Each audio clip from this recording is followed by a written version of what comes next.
So welcome back, everyone. Today we're going to find out, is there a difference between a USA-made crescent wrench at $35, a Chinese-made crescent wrench at $5? Oh, there it goes. So thanks for joining me. I think this is going to be a very interesting test and something that I have wondered for a long time. So, crescent wrench, man, talk about a staple in any man's toolbox. I mean, a must-have tool.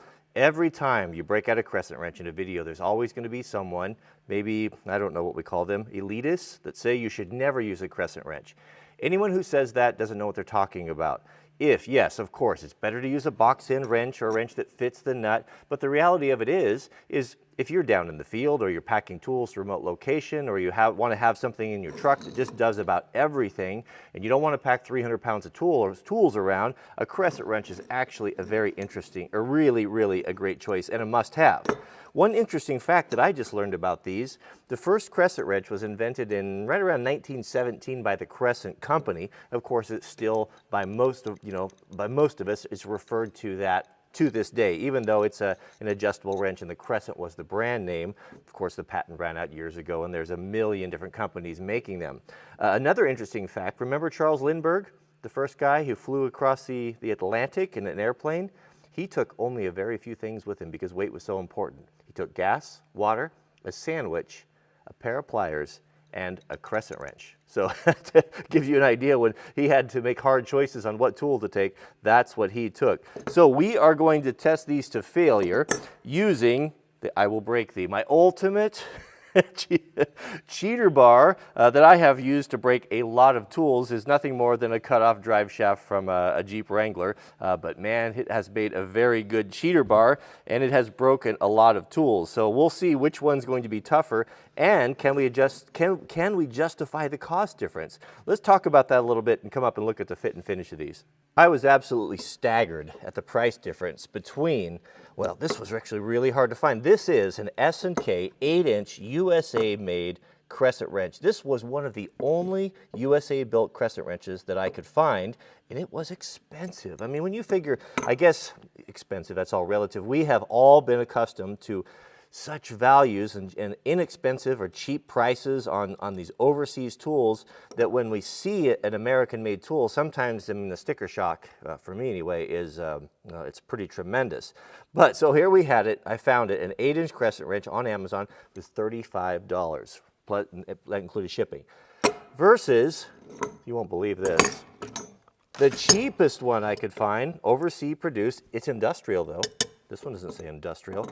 It was a 3-pack, $4.97. It was so cheap that it had to be an add-on item. I had to order something else to get it. I couldn't believe it. How can you produce a tool where you get 3 of them, a 6, an 8, and a 10 for $4.95? I mean, I try to buy American whenever possible, but man, oh man, I mean, they don't make it easy for us sometimes. But we also, well, that's a whole nother video in itself. So let's take a look at the fit and finish here.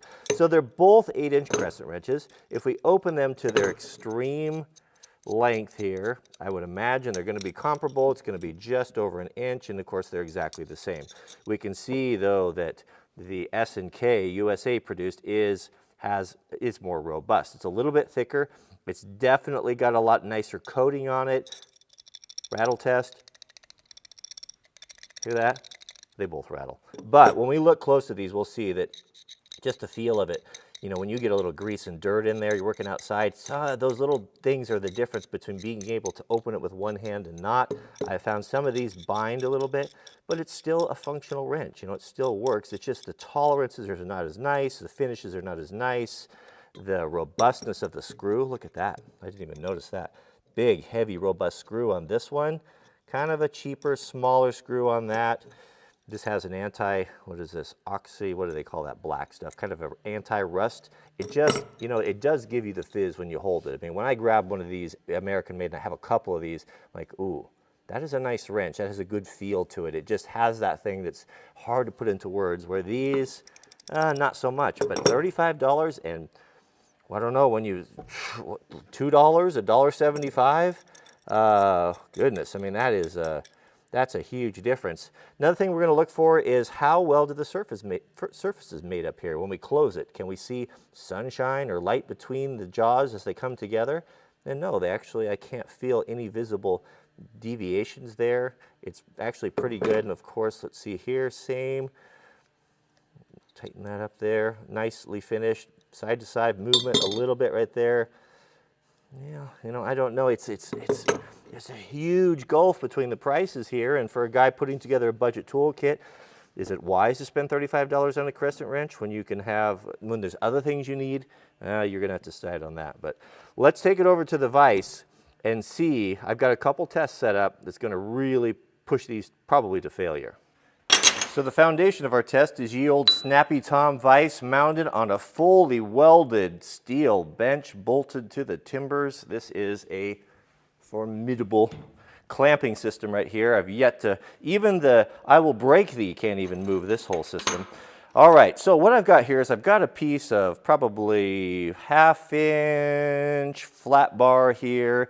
And the first thing that I want to do is to test these things kind of torsionally like this.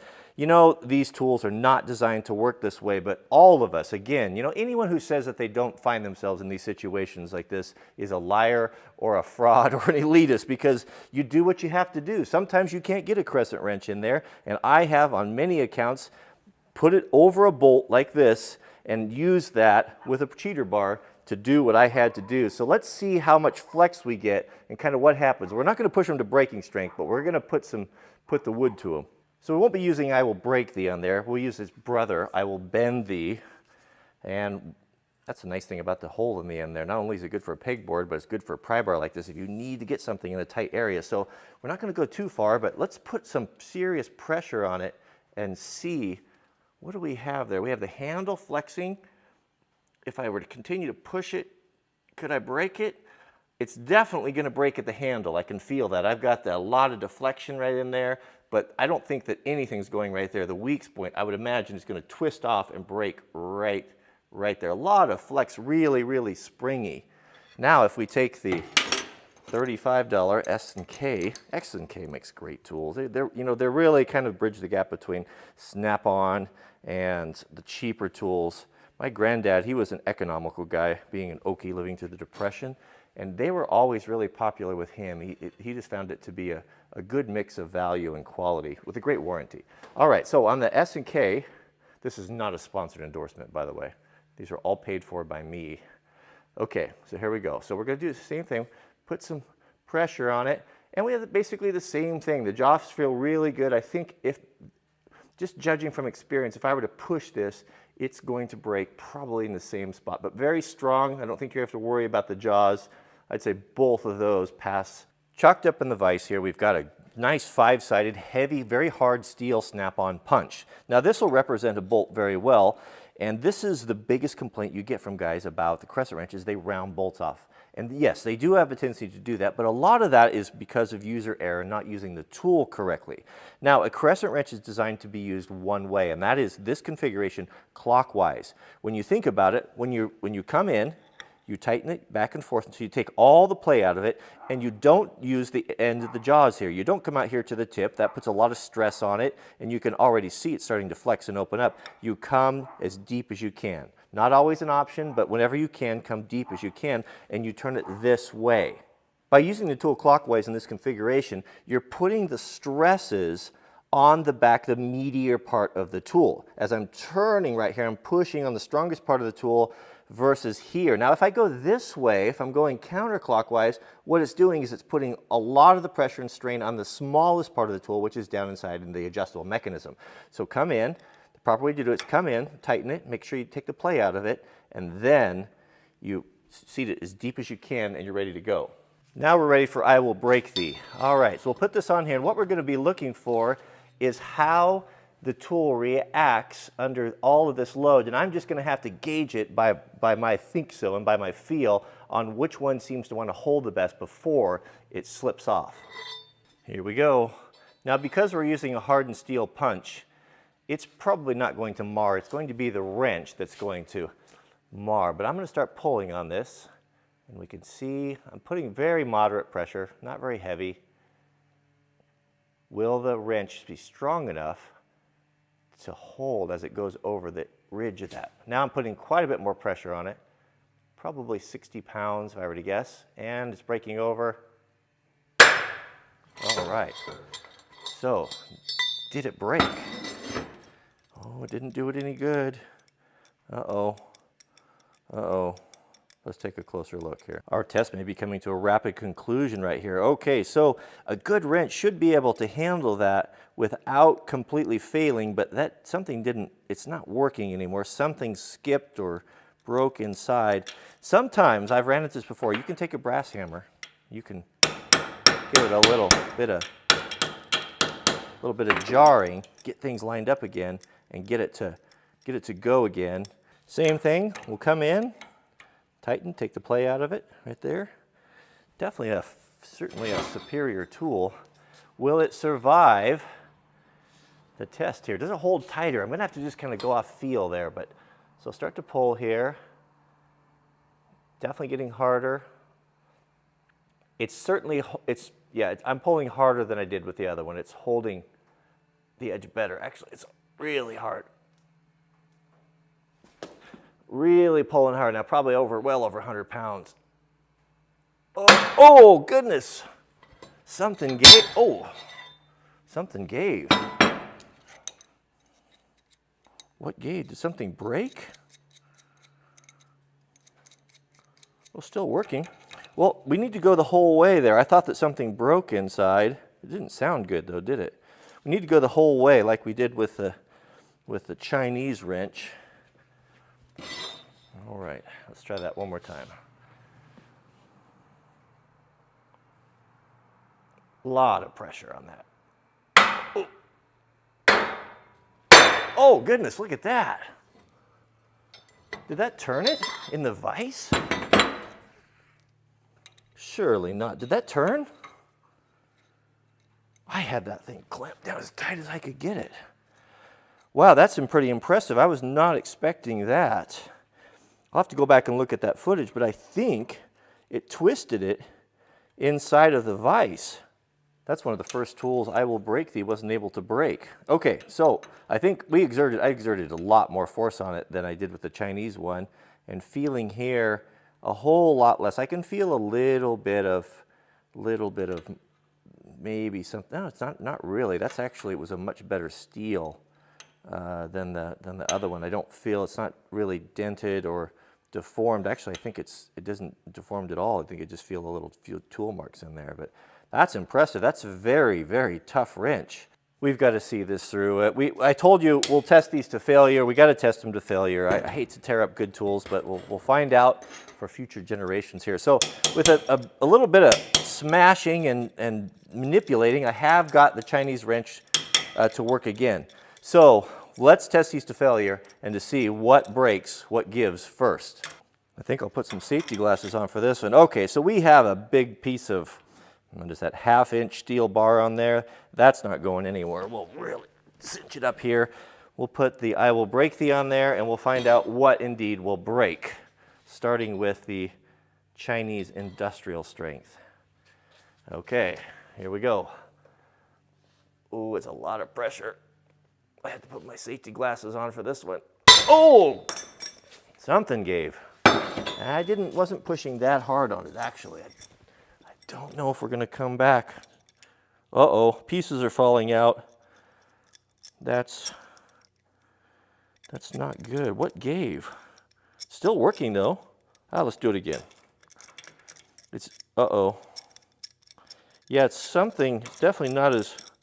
Oh, it's not tightening. Oh, it's had it. It's had it. There's no more using this wrench. Won't tighten. So a gear broke off inside. Something on here. I saw a piece fall off on the floor. Oh man. Okay. Oh, this is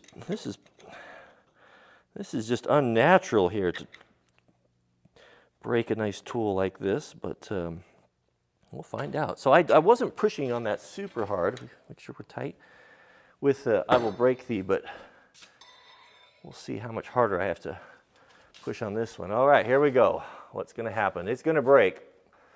if I can break. Okay, this is hard, pull as hard as I can. Slipping off a little bit. I'm putting a tremendous amount of force on this. I'm gonna have to come out here a little bit here. Oh, there it goes, something gave.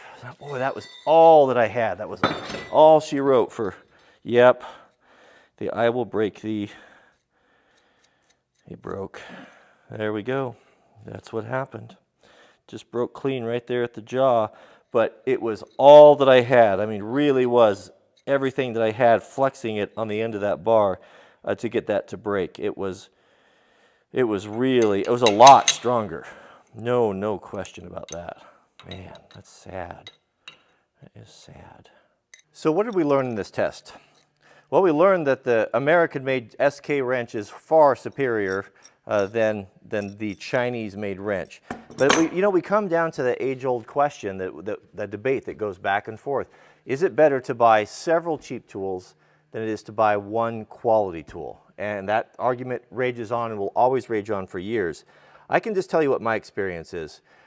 There's several reasons to buy a quality tool. And that is ultimately, in the long run, I know it's hard to justify it, but in the long run, it's going to save you money. I'm not even talking about all of how it's going to make your work easier and how much more you're going to enjoy it, but we'll talk about that too. But it's going to save you money because what you'll end up doing is you don't cherish these tools. When you can buy 3 of them for $4.97 on Amazon, they are nothing to you. They don't mean anything to you. And what tends to happen for most guys is that you don't look after them. You've got them laying here, you got them laying there, and you buy and buy and buy, and before you know it, when your children are gathering up all of your things and selling them in an estate sale, you've got 42 8-inch crescent wrenches. And that's just what happens. You ultimately end up paying more in the long run. When you pay, the reason why houses that are owned are treated better and look better and better looked after is because they are precious to the homeowner versus someone who's renting. We all know that. Same thing comes into effect when we're talking about these tools. When you pay $35, $30 for an 8-inch USA-made crescent wrench, you're going to cherish it. You're going to look after it. And you're probably, if you're somewhat responsible, you're going to have it your entire life, and you're never going to have to buy another one. It comes with a good warranty, all of that being said, that in itself, that's how it justifies it. Same way with boots. That's why I'm a big proponent of buying custom-made boots. If you're not in your bed, you're in your boots. So you need to spend your money on 2 things, your bed or your boots. And so over the period of time, if you got a boot that can last 20 years, 15 years, because it can be rebuilt, it's ultimately cheaper than buying cheap Walmart boots and that just tear up your feet and hurt your back and break down. So it's about pay me now or pay me later and all of that. There's also just the psychological, just the enjoyment that comes from a quality tool.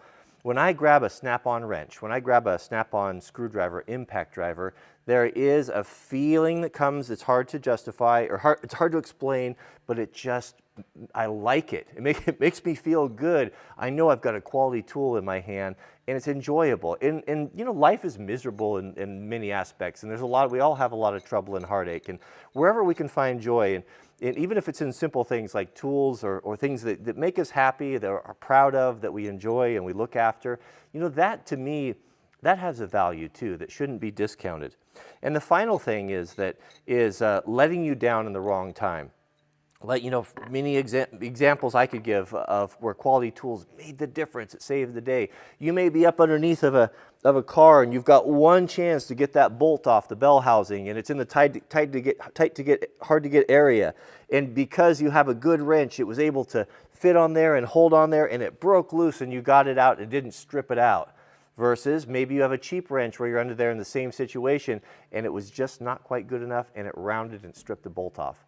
Now you've got to pull, who knows what you have to do, because that was your one chance and you lost it. What if you're in a remote location and you break down elk hunting or fishing or deer hunting and there's no one around camping, and that wrench, that crummy wrench that you bought, you needed it. It had to work. It had to function. It let you down and it failed, and it turned into be a big issue. So there's many reasons, and it's there's many varying levels of tools. So I can't tell you this is the one to get or this is the one not to get. It's just you have to kind of think about when you're making those purchases.